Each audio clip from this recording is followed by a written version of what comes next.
Hello students, आज हम लोग इसका एक्सरसाइज लगाएंगे next additional chapter 2 electric potential and capacitance. तो पहले देखते हैं question number 12। Question number 12. A charge of 8 millicoulomb is located at the origin. Calculate work done taking a small charge from P to Q by R.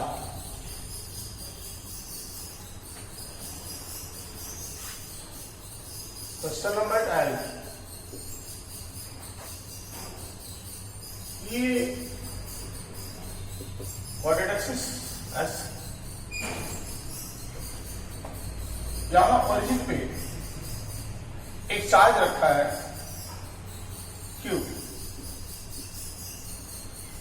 8 mc मिलीकूलम, 8 × 10⁻³ coulomb. हमको work निकालना है taking a charge. एक charge दूसरा है जो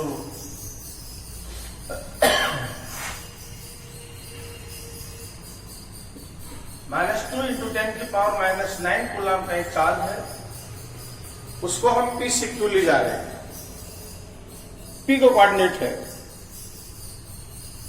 0 0 3 Z axis में। Coordinate है 0 0 3, ये पॉइंट P, इससे ले जा रहे हैं Q पर। Q का कोऑर्डिनेट है 0 4 0 माने y एक्सिस में। y एक्सिस कोऑर्डिनेट है z एक्सिस का, लेकिन ऐसे सीधे इसको P से Q नहीं ले जाते, डायरेक्ट नहीं ले जाते, बाया R से होते हुए। R है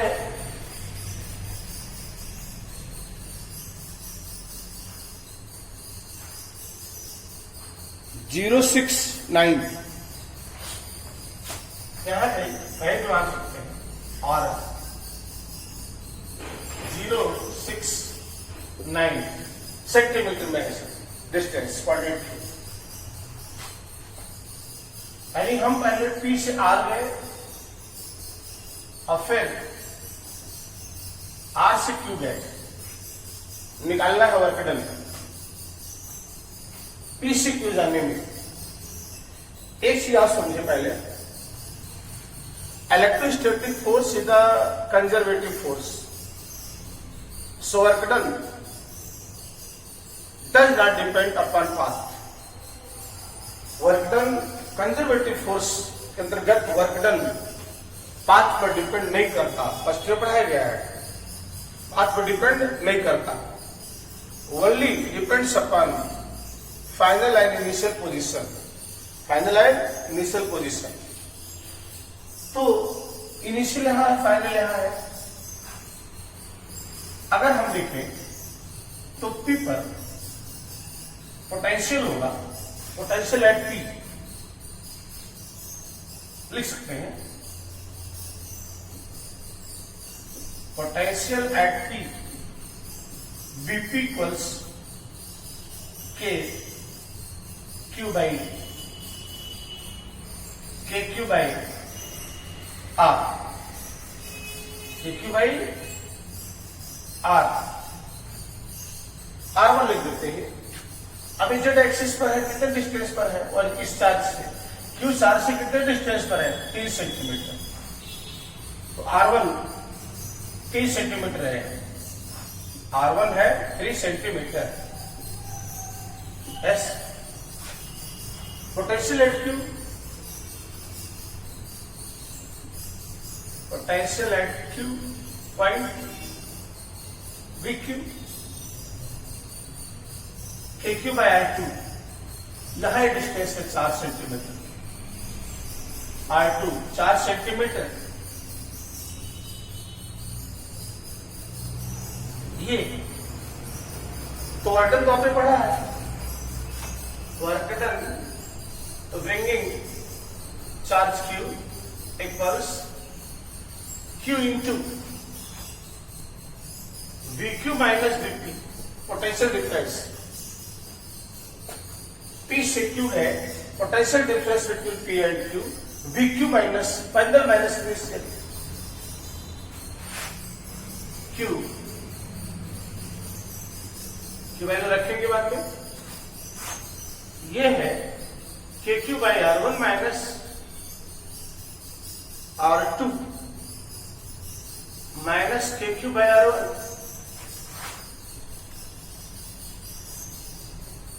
KQ कॉमन ले और स्मॉल क्यू पहले से 1 by R2 minus 1 by R1, K की वैल्यू आपको पता है 9 10 की पावर 9, कैपिटल क्यू दिया है 8 इंटू 10 की पावर माइनस 3, स्मॉल क्यू जिस चार्ज को ले जा रहे हैं वो है माइनस 2 इंटू 10 की power minus 9 coulomb into 1 by R2 4 10 की पावर माइनस 2, R1 3 इंटू 10 की पावर माइनस 2 मीटर।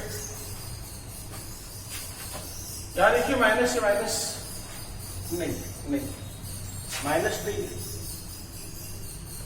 ये देखिए होगा माइनस, तो 72 9 72 72 2 144 इंटू 10 की पावर, ये माइनस 9 प्लस 9 कैंसिल है तो बचा 10 की पावर माइनस 3 इंटू, अगर नीचे देखो तो 10 की पावर माइनस 2 कॉमन हो जाएगा, आएगा 1 बाई 4 माइनस 1 बाई 3 माइनस 144 है, 10 की पावर माइनस 1 हो जाएगा, और ये आएगा minus 1 by 12, LCM 12 3 minus 4 minus 1, ये होगा प्लस 144 by 12 into 10 की power minus 1, that is 12 into 10 की power minus 1, that is 1.2 joule,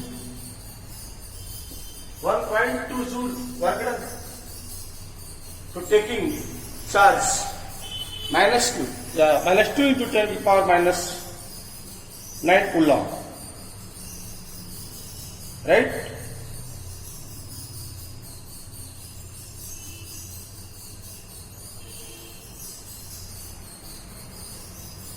कहीं गलत कुछ?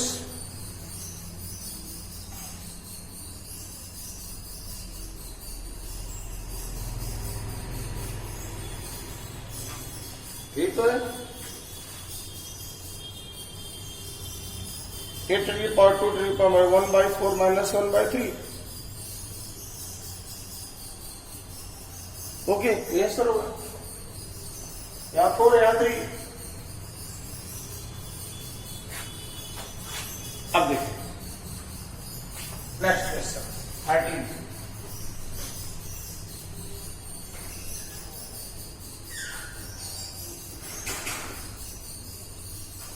13, a cube of side B has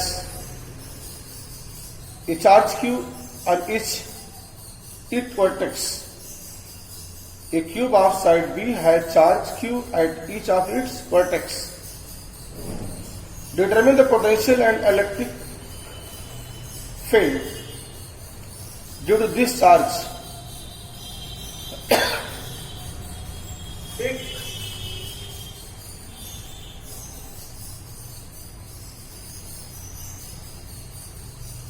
ऐसे क्यूब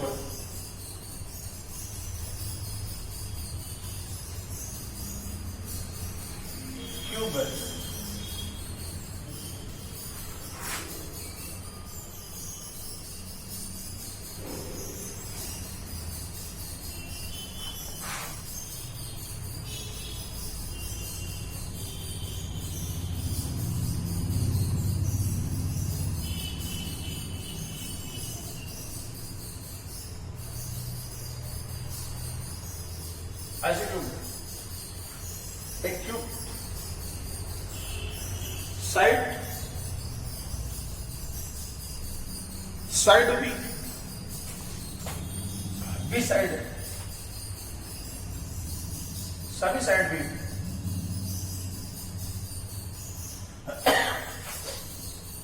ये सब करने के चार्ज है, ऐसे charge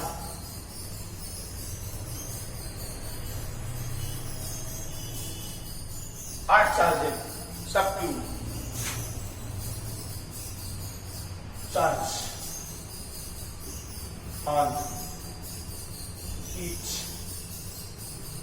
corner equals Q।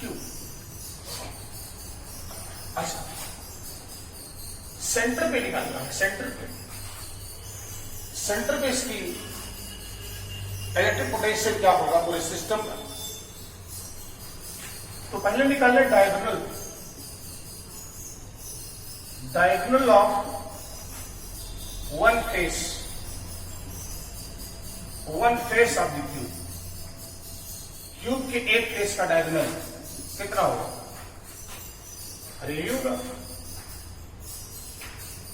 You मान लो डी, तो यूडी हो जाएगा under root B square plus B square under root two B square. अरे डायगोनल हो गया, रूट टू बी एक फेस का डायगोनल, तो डायगोनल ऑफ क्यू ये देखिए, ये आपकी साइड है, ये आ गया, कंप्लीट डायगोनल देखा है कितना होगा एल। फिर Pythagoras theorem under root B square plus D square under root 2b square plus B square, ये हो जाएगा रूट 3b स्क्वायर यानी रूट 3b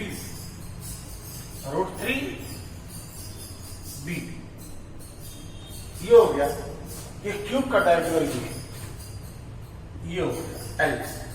लेकिन सेंटर से हमको चाहिए तो आधा, जो डायगोनल क्यूब का है उसकी आधी डिस्टेंस चाहिए, आधी कॉर्नर से वर्टेक्स से सेंटर की डिस्टेंस।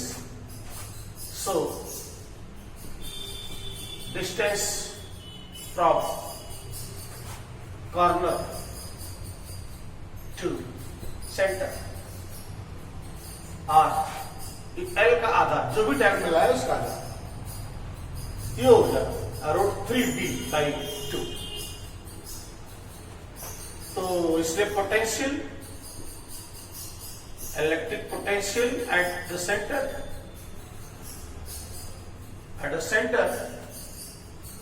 एक वजह से होगा 1/4πε0 के Q/R। लेकिन 8 चार्ज है तो 8 की वजह से 8 को जोड़ो 8 बार या फिर 8 से मल्टीप्लाई कर लो, इतना 8 बार जोड़ो, मतलब एक निकाल करके 8 से मल्टीप्लाई, ये हो गया 8/4πε0 Q/R की वैल्यू भी निकाला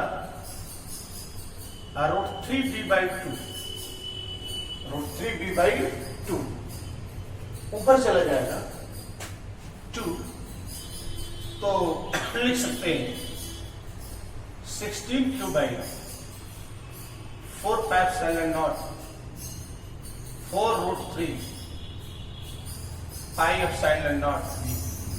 4 से काट भी सकते हैं, 4 से आप काट भी सकते हैं, तो आंसर हो जाएगा 4q/√3πε0। ये हो गया answer 4q/√3πε0 answer electric potential. और जो सिमेट्री से आपको पता है इलेक्ट्रिक फील्ड तो 0 होगी। इलेक्ट्रिक फील्ड भी शायद पूछ रहा है।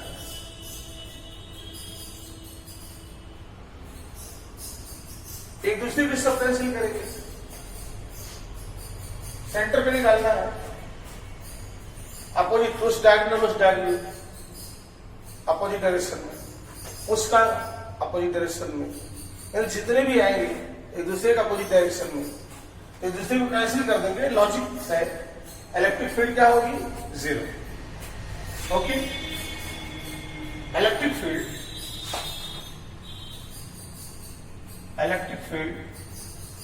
at center of Q equals 0, right? ले लें इसकी साइड बताते हैं। अब बढ़ते हैं अगले क्वेश्चन की तरफ। Question number 14।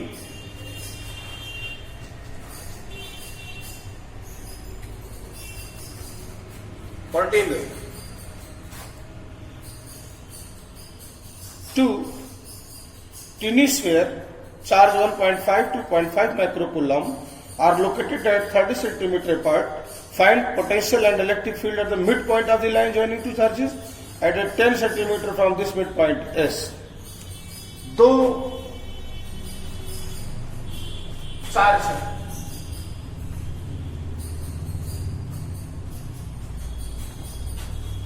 दो F14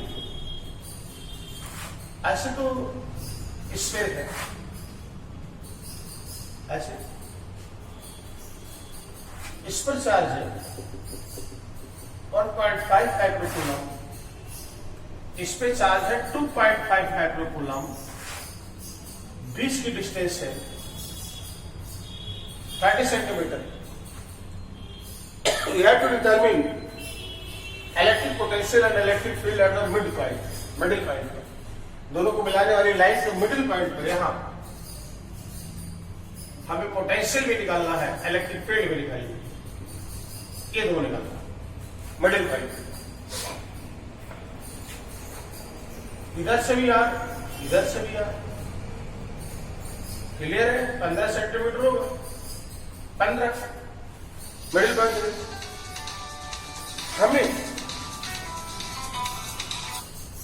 हमें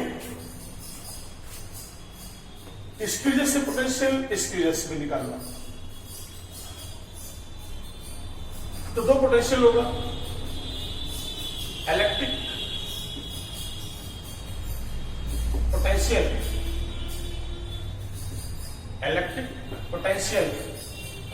V plus V1 plus V2 KQ1 by R plus KQ2 by R, K by R common, Q1 plus Q2, K की वैल्यू पता है, R 15 सेंटीमीटर, 15 10 की power minus 2 metre, Q1 1.5, Q2 2.5 micro coulomb का मतलब 10 की power minus 6 coulomb. तो हो गया 9 बाई 15, 10 की पावर 11, 9 तो 11, 8 to 4, 10 की पावर माइनस 6, ये हो जाएगा 4 9 36 बाई 15 इंटू 10 की पावर 5,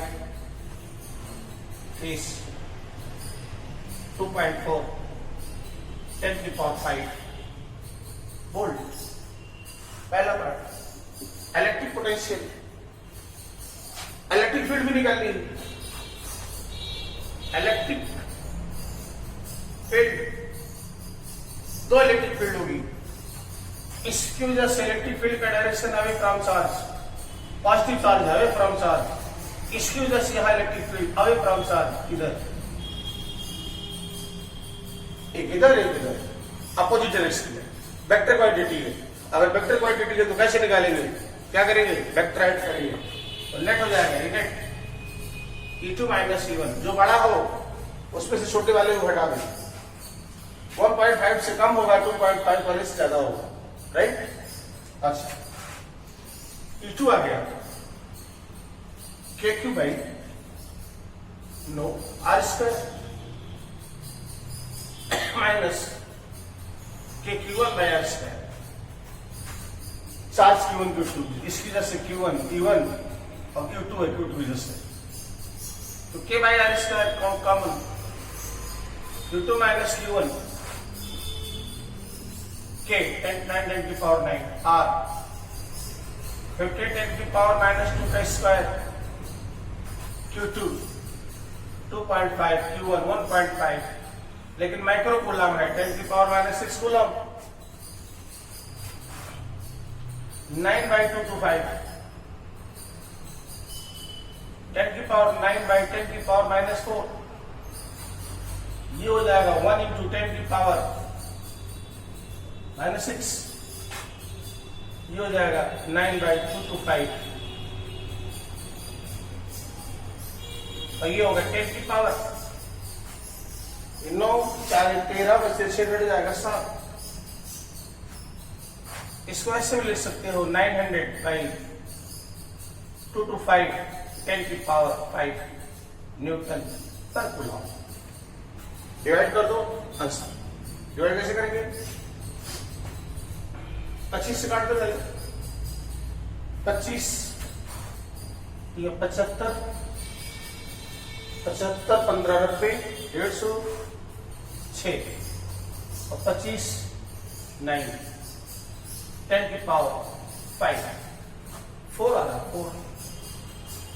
4 इंटू 10 की पावर 5 न्यूटन पर coulomb. Answer electric field at the middle point, पहला पॉइंट राइट। एक स्क्रीनशॉट ले लो इसका, और फास्ट लगाना नहीं तो बहुत टाइम लग जा रहा है इसमें।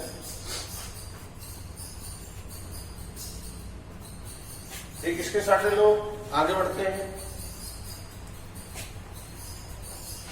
एस एक और इसी में एक पार्ट है दूसरा, स्टेयर वही है, दोनों वही है 1.5 2.5, डिस्टेंस इज 30, मिडिल पॉइंट इधर 15 सेंटीमीटर, यहां मिडिल पॉइंट दोनों से बाइसेक्टर से 10 सेंटीमीटर डिस्टेंस पर, यहां इलेक्ट्रिक फील्ड और इलेक्ट्रिक पोटेंशियल निकालना, उससे आपको लग जाना चाहिए, कोई खास बात नहीं है इसमें, लगा सकते हैं। पहले तो हमको जहां पोटेंशियल निकालना है, फील्ड निकालनी है, वो डिस्टेंस चाहिए, चार्ज से डिस्टेंस, ये डिस्टेंस 70 से 15 इधर है, 10 से इधर, तो बराबर ही होगा दोनों। कितना होगा, और आप बोलो under root 15 square plus 10 square, Pythagoras theorem लगा दो इसमें, Pythagoras theorem, under root 2 to 5 plus 100, under root 3 to 5, square root बोलो 324 का होता है 18, 325 वही होगा 18 सेंटीमीटर, 18 10 की पावर माइनस 2 मीटर आ रहा है। स्क्यूजेस पोटेंशियल होगा, स्क्यूजेस पोटेंशियल होगा तो टोटल पोटेंशियल कितना, K Q1 by R plus K Q2 by R, solve कर सकते हैं। K by R common, Q1 plus Q2, K की वैल्यू पता है, R की वैल्यू निकाला है 10 की पावर माइनस 2, अब Q1 प्लस Q2 1.5 प्लस 2.5 10 की पावर माइनस 6, ओके। चलो इसमें निकालने में तो कोई प्रॉब्लम नहीं होनी चाहिए। 1/2 10 की पावर 11 इंटू 4 इंटू 10 की पावर माइनस 6, आंसर आ गया 2 इंटू 10 की पावर 5 वोल्ट। ये पहला पोटेंशियल निकाले, दूसरे पार्ट का पोटेंशियल, इलेक्ट्रिक पोटेंशियल। फिर इलेक्ट्रिक फील्ड भी निकालनी यहीं पर। अगर आप देखो इसकी वजह से इलेक्ट्रिक फील्ड का डायरेक्शन इधर आगे फ्रॉम चार्ज E1, इसकी वजह से इलेक्ट्रिक फील्ड का डायरेक्शन इधर आगे फ्रॉम चार्ज E2। ये एंगल मान लो थीटा, तो सिमेट्री से इधर भी थीटा, तो इधर भी थीटा और इधर भी थीटा, अपोजिट एंगल, राइट।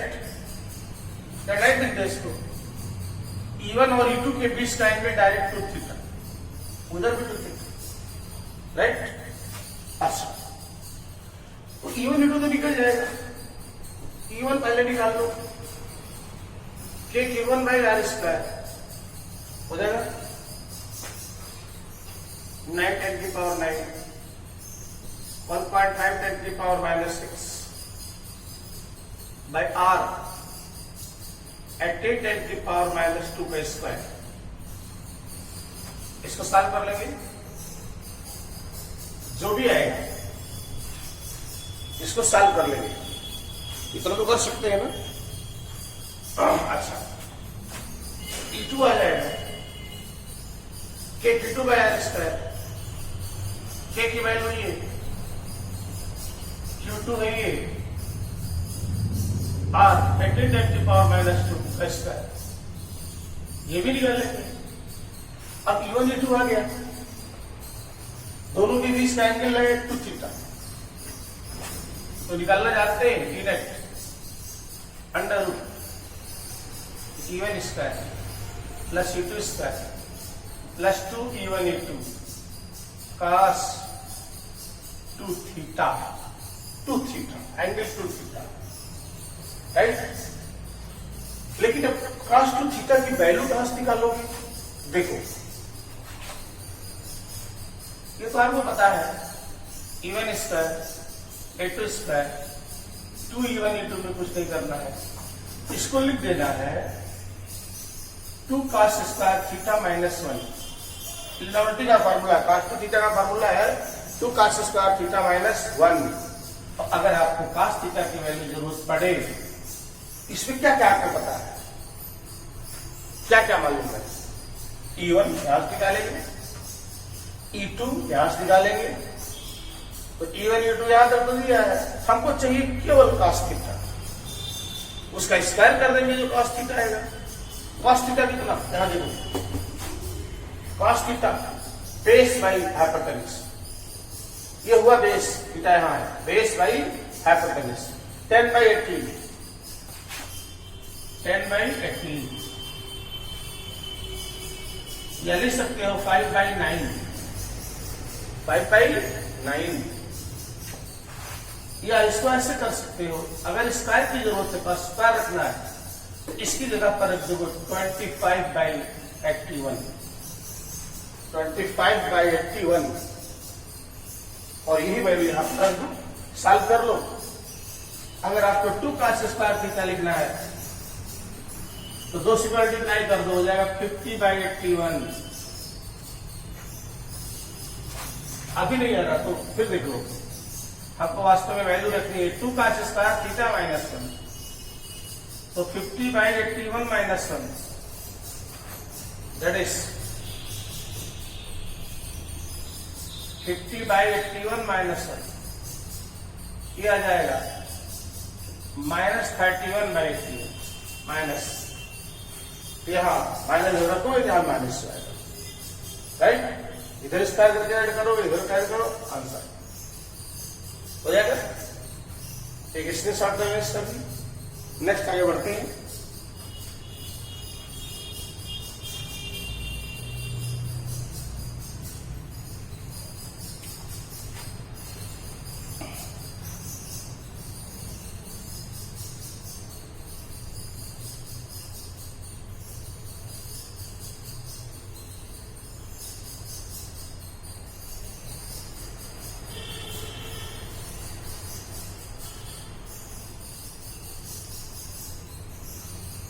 गया।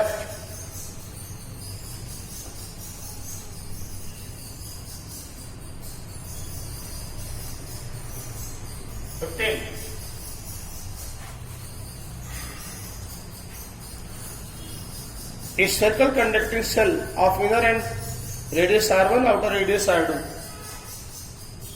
एक स्फेरिकल कंडक्टर है, ऐसे स्फेरिकल कंडक्टर है, ऐसे ये अंदर का रेडियस R1 है और आउटर रेडियस R2 ये दिया है, और इस पे चार्ज है क्यू चार्ज है इसका।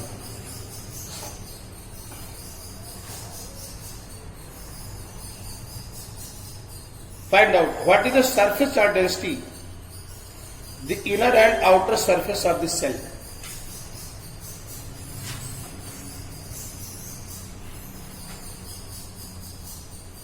A charge Q is placed at the center of cell, the surface charge density.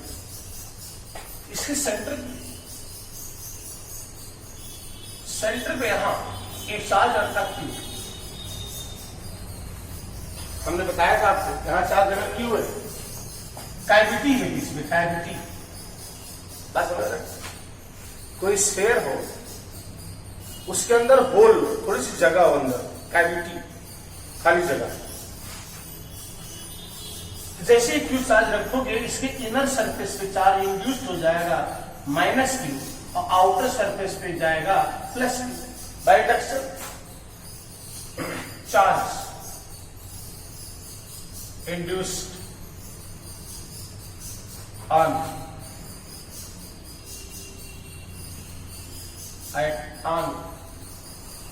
inner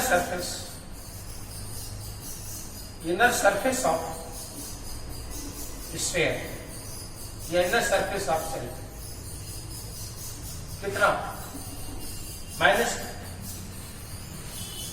so surface charge density of inner surface की surface charge density sigma equals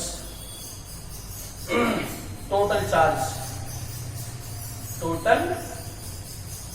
on surface by surface area।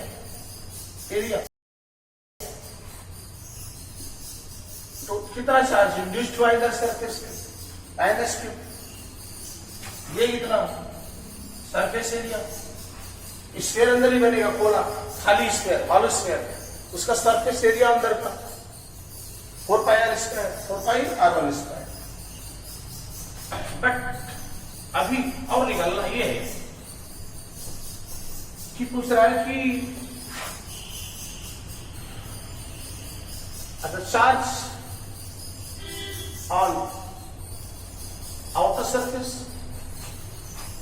outer पे बाहर charge कितना, यो